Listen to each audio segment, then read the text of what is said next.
Sam Johnson is a true American hero, an example of a life lived in commitment to God, family, and country. Sam Johnson is the greatest living man I know based on what this man has done for our country.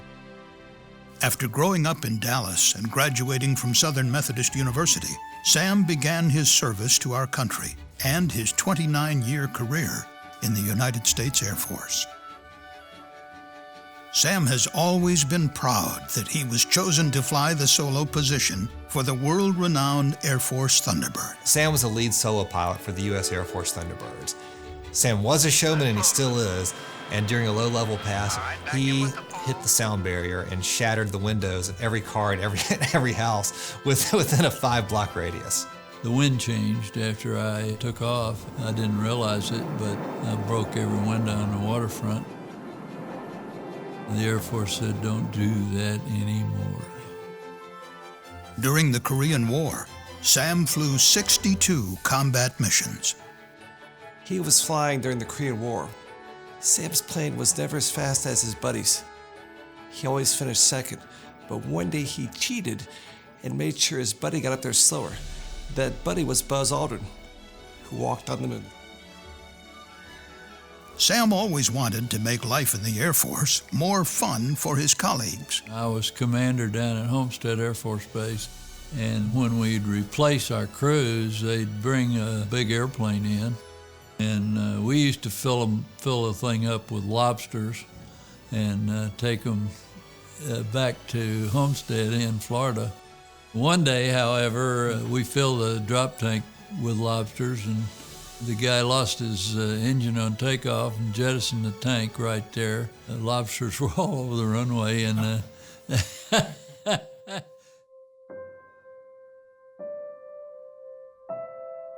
The love of Sam's life was his wife of 65 years, Shirley.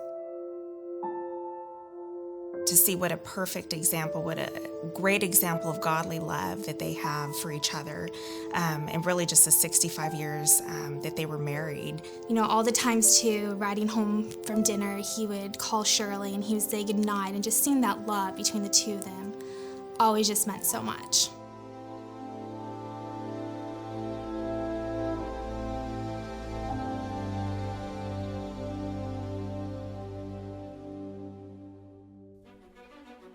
While flying a combat mission in North Vietnam in April of 1966, Sam took fire from an enemy aircraft battery. He was shot down, captured, and taken to the Hanoi Hilton prisoner of war camp. Sam would spend nearly 7 years as a POW, including 42 months in solitary confinement. The Alcatraz 11 was the group of American leaders who were thrown out of the Hanoi Hilton because they were so obnoxious. Sam Johnson and his fellow prisoners were beaten and tortured as the North Vietnamese tried to break their spirits and force them to make propaganda statements. They would actually tie their arms behind their back with ropes and pull their arms together until their elbows touched and their sternum was about to split open. So during one stretch, 6'3" Sam Johnson spent 75 days in leg stocks built for small North Vietnamese by the French. These things were cutting into his ankles every day for 75 days. We suffered together, and we starved together, and we were punished physically, individually. This is a bond there that you just, normal people don't have that. Sam Johnson faced more solitary confinement than any other POW, and every day he had to summon the will, not just to get through the day, but to get through the next minute, the next 30 seconds. It is so hard.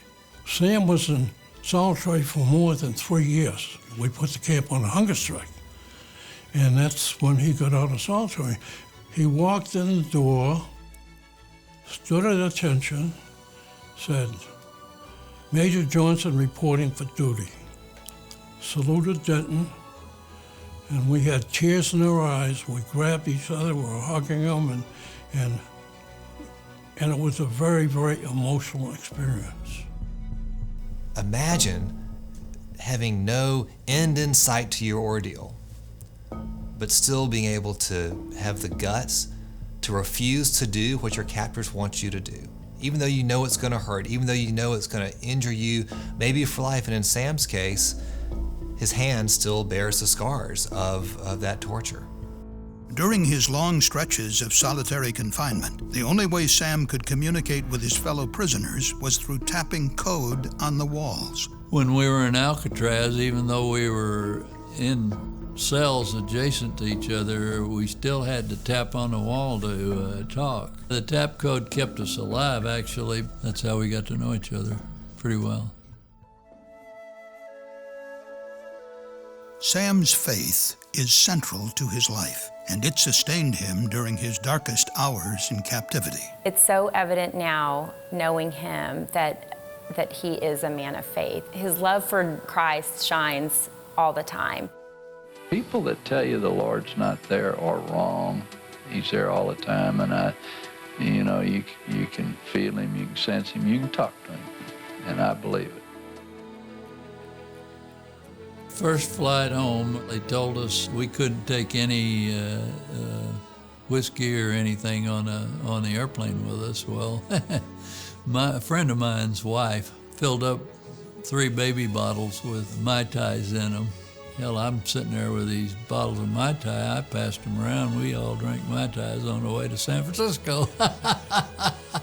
Sam was overjoyed to see Shirley and their 3 children again. His long ordeal was finally over, and he was given a hero's welcome. I just broke down in tears, I'm afraid to say. And then my wife came up, and we all hugged each other together. And at that point, the first thing she did was give a prayer of thanks. The most important thing about Sam Johnson's service as a POW is not what happened in Hanoi, but it's the inspiration it gives people in my generation and the generations coming after us to do our duty under difficult circumstances. How can you not be inspired by Sam Johnson? It's his life story, it's his courage, it's his integrity. The values the POW showed when the chips were as down as they can get, the courage they showed, are examples that are going to ring through the ages. When Sam came home, he was drafted into another public service. There's no better place to be than being representative of the people in Plano and Frisco and Allen and McKinney and other little towns up north. I've got the best district in the whole world. Sam's first priority is always the people he represents. I've been able to see Sam Johnson's commitment to his constituents on a daily basis.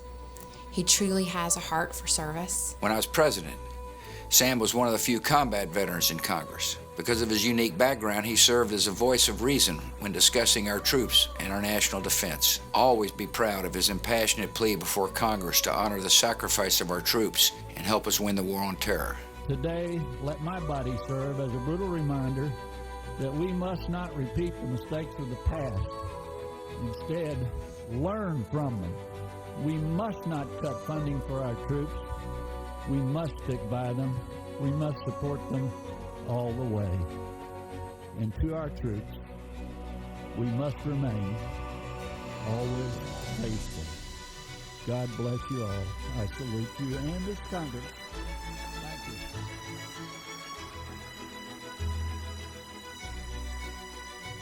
you. In 2006, Sam returned to Hanoi with Shirley and was able to show her where he had been held captive all those years.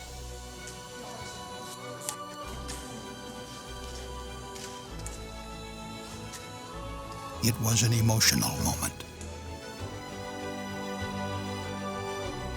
I'm not sure a greater patriot lives amongst us than Sam Johnson. He has a love for this country that is unmatched by any other. America is special to Mr. Johnson because he understands that freedom is not free. Well, there's a saying that we used to say, freedom has a taste to those who fight and almost die that the protected will never know. And that's true. He is just an American hero. Here's this man who could really afford to be very, very angry and bitter about the hand that he was dealt in life, and it was a bad hand. And yet he took all of that horrible, all of those horrible years and just kind of really just took that and just redeemed it, made it into something beautiful and positive. War hero, family man, devoted husband, patriot, just a God-loving human being. Sam inspires everyone because of not just of his life story, but the way he lives life each day. He epitomizes what's good in our society. Sam Johnson is humble, caring, loving, and a patriot. He's an American hero, and I'm then able to raise my children and that next generation of children that love America and are willing to put their life on the line. Sam is the epitome of the person that I would want my son to emulate. Sam Johnson is a Texan. He's gritty, he's tough, and he sticks up for what he thinks is right. I'm proud to call you a fellow Texan and a friend. Laura and I send our very best wishes to you. For me, life is about the love of God and love of my family and love of my country. America is the greatest country on earth, and I've always been honored to serve her. From fighting to defend her, to working to ensure that the next generation has the same opportunity to achieve the American dream as my family and I did. It's always been an honor and a privilege. May God bless you, and God always continue to bless America.